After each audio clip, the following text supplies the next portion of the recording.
mga kabakyard, welcome back again. Ito dahil wala nang kapirahan na ubos na kababakasyon. Charot. Magpapanday muna ako ng pintuan. Ayan. Tuturuan ko kayong mag-rebits. Ganyan lang yan siya ka. Simply. Ito, ilalagay natin dito. Yan muna. Kita ba? Yan. Yan. Idiin lang. Oops. Ayan na. O, diba? Ganyan ang laman. Another one. Tutusok natin dito sa butas. Yan. May butas yan siya. Yan.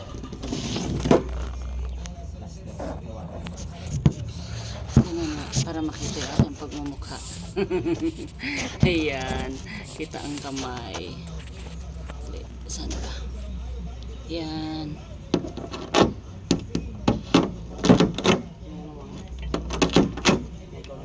Oh, diba? Galing ko magawa, no? Yan. Ang sideline ng hardinera. Dahil ngayon, wala tayong garden kasi nga napakainit ng panahon. Kaya ito muna. Sideline tayo magawa ng pintuan. Ayan. Gawa tayo ng pintuan ng ating bahay kubo. Ayan. Diba? Kailangan nating galingan para hindi malulugi yung nagpapagawa. Diba?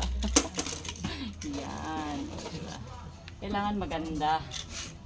Kasi pag pangit ito, hindi na uulit yung ating customer. Kaya dapat pagandahin.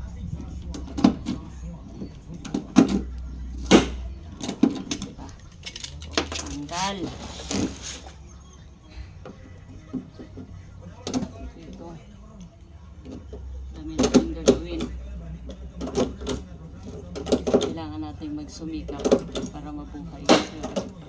Kasi bawal ang tamad.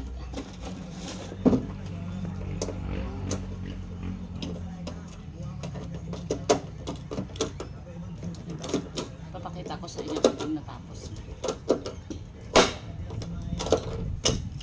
Oh, diba? Ganito lang siya kasimple, mga kapakyay. Kailangan natin pagandahin para ulit-ulit ang ating customer.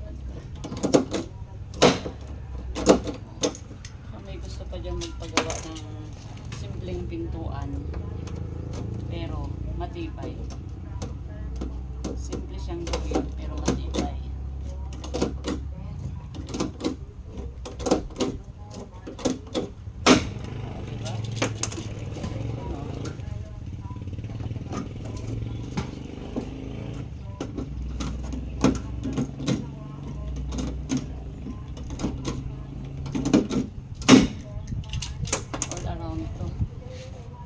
Pwedeng maging labor, pwedeng maging mason.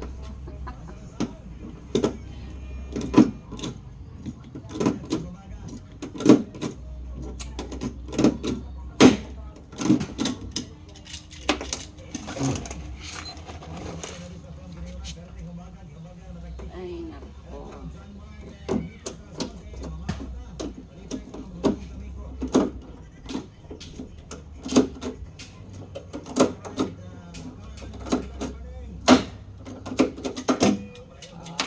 Malapit na tayo matapos.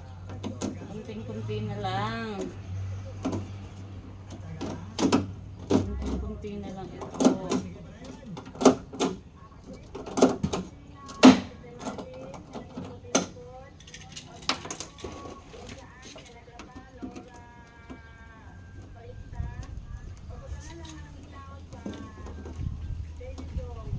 Ang butas nito ah.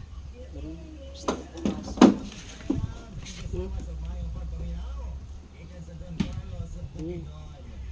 Tapos tayo.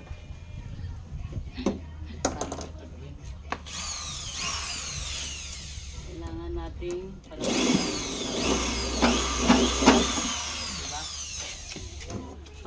kasya ito. Oh, di ba? Ang galing. Talaga lang.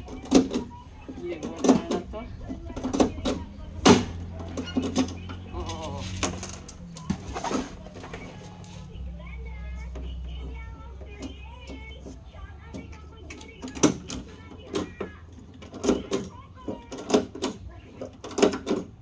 Lapit na tayo tapos sa ating main door. Ilagay natin dito sa ating main door.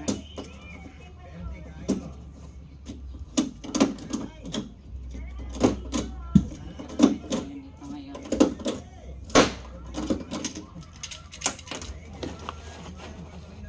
Ayan.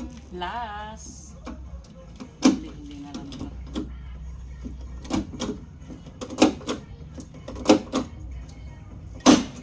Oh, diba? Tapos, pakita ko sa inyo ha. Na ang aking natapos. Ayan. O, diba? Okay na. Tingnan natin kung okay ba. Oh, diba? Galing. Oy, galing. Ito na ang ating automatic na pintuan. Yan. Ganito lang ngayon kasimple. Hindi natin kailangan ng mga kahoy-kahoy kasi sobrang mahal ng kahoy dito. Kaya ito na lang, bakal-bakal na lang ating gagawin. Yan. Babay mo na.